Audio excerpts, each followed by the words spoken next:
The internet is fast running out of the thing that drives it, that being address space, or more specifically, IP version 4 addresses, commonly referred to as IPv4. Using current projections, the last of the approximately 4.3 billion unique IPv4 addresses will be allocated in 2011, which will create problems for an ever-expanding internet. Is this a crisis with a solution or simply another Y2K panic, which will amount to nothing? Today I speak with Michael Biber, President of the IPv6 Forum, who will talk about a solution to the pending crisis. So Michael, what is IPv6 exactly? It's stands for Internet Protocol version 6, and it's the description of the technical exchange that actually takes place to make the internet work. The Internet Protocol is the basic set of instructions that enables the internet as we know it, all of the World Wide Web and voice over IP and all those sorts of different applications that we use actually have to have a kind of communications language that enables things to talk together, and that's spelled out in a series of standards that's known as the Internet Protocol Suite. The current version of the Internet Protocol Suite was adopted in 1983 on the 1st of February 1983, so it's been going for 27 odd years now. And it actually had a number of different limitations. About 10 years ago, they actually started work in the standards groups on looking at what would come next, and they initiated a program that was originally called IPNG, IP Next Generation, but that's evolved into what's now called IP version 6. So the current version of the Internet Protocol that everybody uses today is version 4, and the new version that's replacing it is version 6. Is this really a crisis, or is this just another Y2K panic? The real milestone that we're really facing at the moment is the fact that the pool of available IPv4 addresses is about to run out. The international organisation ICANN, it's ICANN, that actually allocates these addresses around the world to the different registries, internet registries who actually manage this process, have a pool of addresses that IPv4 addresses, and there were about 4.3 billion addresses originally, and that pool is just about exhausted. It was anticipated, as I said, the work on the next version started over 10 years ago. It was anticipated this day would come. I think it's been accelerated a lot more quickly than people imagined originally. Certainly, in fact, that's true. It certainly happened very much more quickly than would otherwise be the case. And that's been pushed by things like the dominance of the World Wide Web, which was a phenomenon that wasn't anticipated 10 years ago. Well, it was only beginning to be.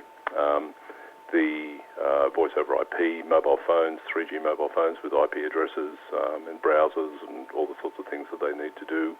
And even more so now with sensor networks and green computing in building controls and motor vehicles starting to get IP addresses. There's just an enormous explosion in the demand for IP addresses that really is happening much, much faster than everyone expected. So the pool of these 4.3 billion addresses is pretty quickly being consumed by countries all over the world, and they'll run out. The current target time, it depends on how you read the figures, but current target time on exhaustion for these this pool of addresses is about July, roughly this time in 2 years' time, in July 2011. So the ISPs who are starting up now really have to take a kind of serious look at what they need to do about IPv6 and what they do about the fact that there's very soon going to be no more IPv4 addresses really readily available. Having said that, there's an interesting debate going on at the moment because, although we're talking about the pool running out, and that's true, there's an awful lot of IPv4 addresses that have been allocated around the world that are not being used. They're either not being used at all or they're not being used very effectively. So there is some people who are beginning to talk now about a market developing in IPv4 addresses, which would use the kind of capitalist marketplace to actually bring all these spare addresses, all these unused addresses out of the woodwork and actually make them available to people, and that might extend the life of these things for some period. But when people talk about a crisis, they're really, I guess, focused on the idea that the addresses themselves are going to run out. And, what will happen is that the people who use these addresses, which is primarily the ISPs who manage these on behalf of their customers usually, will use these addresses to, and go to IPv6.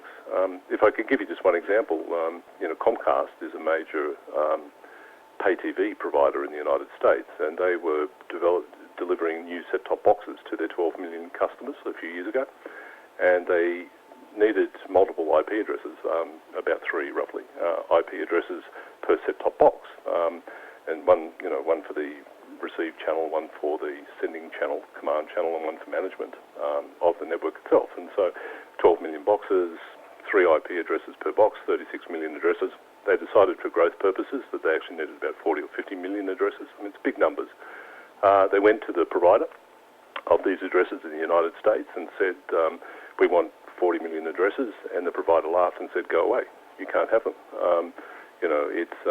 There are not enough left to actually hand out to actually give you that sort of number.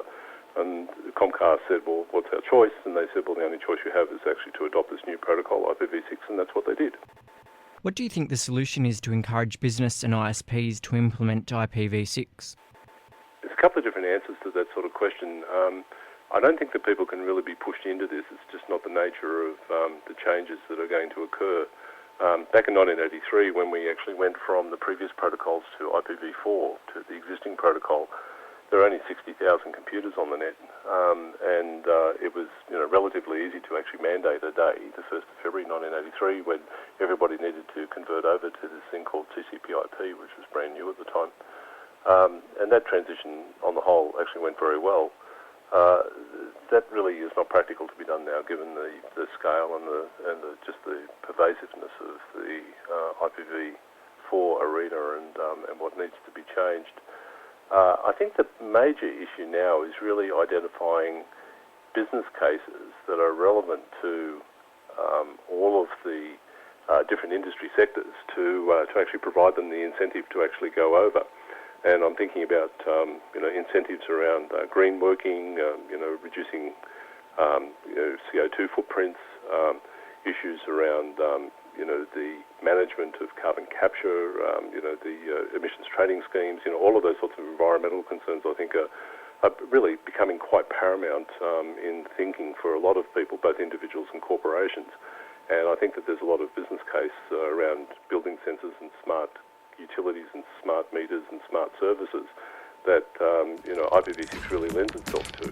I'm now joined by Tony Hill from the Australian chapter of the Internet Society to see where the Society stands on the issue. So Tony, how important is IPv6 for the Internet? IPv6 is very important to the future of the Internet. Without implementation of IPv6, the Internet will be constrained and won't be able to grow to service the needs of Australia or the population around the world. Does the Internet Society have a campaign to encourage the adoption of IPv6? The Internet Society of Australia has been fostering the Australian discussion of IPv6 since 2005 particularly. We certainly took an interest in it before then, but since 2005 we've been a key host organisation of the Australian IPv6 Summit. The next Australian IPv6 Summit will be held in Melbourne from December 7 to 9 this year, and we're getting a very strong interest from industry, sponsors and speakers for that event. What sorts of topics do you anticipate will be discussed at the IPv6 Summit? In the current economic climate, people are very interested in the bottom line that's attached to IPv6, so that's the theme that we've chosen for this year's summit, IPv6, the bottom line. And so what we're looking at is how can people consider the business aspects of IPv6 and see how that technology will fit into their planning of networks and business processes into the future. Our audience in the IPv6 Summit has been very interested in worked examples, and just now we're starting to get some documented worked examples of implementation of IPv6 in various situations. So there are some international examples of that in very large-scale networks. There's also some worked examples coming out of the Victorian Testbed Network project called VIC6, and so we're looking forward to discussing the work that we've been doing with some priority sectors in health, financial services, and automotive manufacturing, and talking about the way in which IPv6 contributes to the bottom line in those sectors.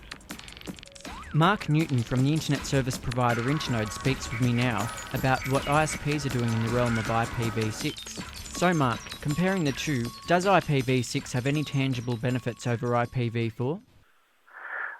The biggest tangible benefit that it has is that it allows the internet to keep working after we run out of IP addresses.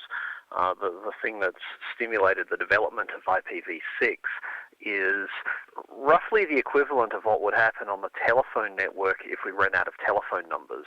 That is, new people who are trying to buy mobile phones or get their houses hooked up wouldn't have unique telephone numbers that they could use, so we wouldn't be able to hook anybody new up to it. The internet has the same problem looming towards the end of 2010 or the beginning of 2011. On current consumption rates, it's expected that the world will run out of IP addresses, and that's the problem that IPv6 is intended to solve. Is the industry moving towards IPv6, or is it still in a niche stage? It's still in the niche stages at the moment, but it's making steps towards it. It's actually a fairly large issue for an ISP to deal with, because virtually every piece of equipment on the network needs to be upgraded to deal with the new protocol. Although I use the phone number analogy, it's not as simple as just tacking another digit on the end. So it's the kind of thing which is going to be phased in over the course of the next couple of years, with the expectation that ISPs will be ready to provide full IPv6 services at around about the same time that IPv4 addresses are becoming more and more difficult to find. What problems are ISPs facing when it comes to implementing native IPv6? The massive scope of the issue is one of the first problems that an ISP will face. As soon as you start sitting down and looking at what you need to do to your network so that it can support V6, it's almost a feeling of mounting despair that you need to surmount. And it isn't just the network devices themselves. ISPs have all kinds of software at the back end which manages their operations, doing things like allocating IP addresses to customers and running name servers and all of the nuts and bolts that go into providing internet access. Most of those systems need to be upgraded as well, so you end up with a project touching virtually every part of an ISP's operation. In your opinion, what do you think would speed up the process of implementing IPv6? Do you feel the government should get itself involved, or do you think it should be left up to the industry? I think if the government has a role, it's going to be in specifying the kinds of services that they themselves require. The government is a large consumer of internet services. Every government department has internet access. Every government department buys all sorts of network equipment.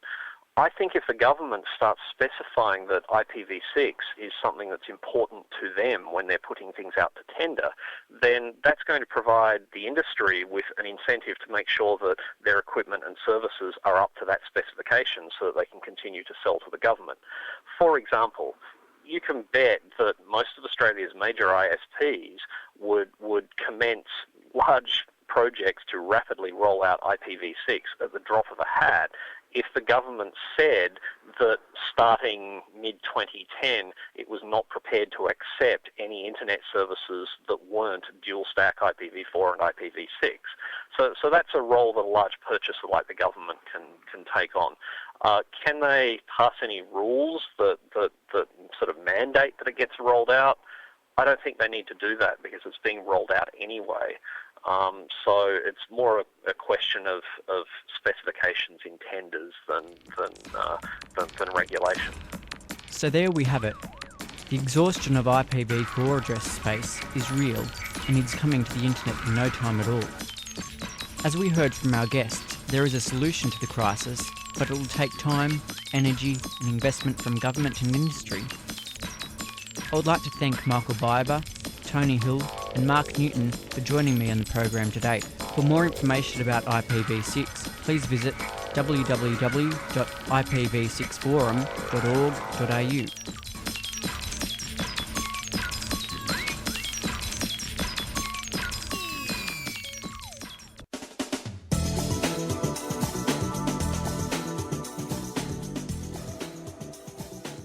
We hope you enjoyed the program today and invite you to join us next week for another look at life online. Producers use the online resources of IT News, Australian IT and The Age. Homepage comes to you via the Community Radio Network. Special thanks to the Community Broadcasting Foundation for financial support.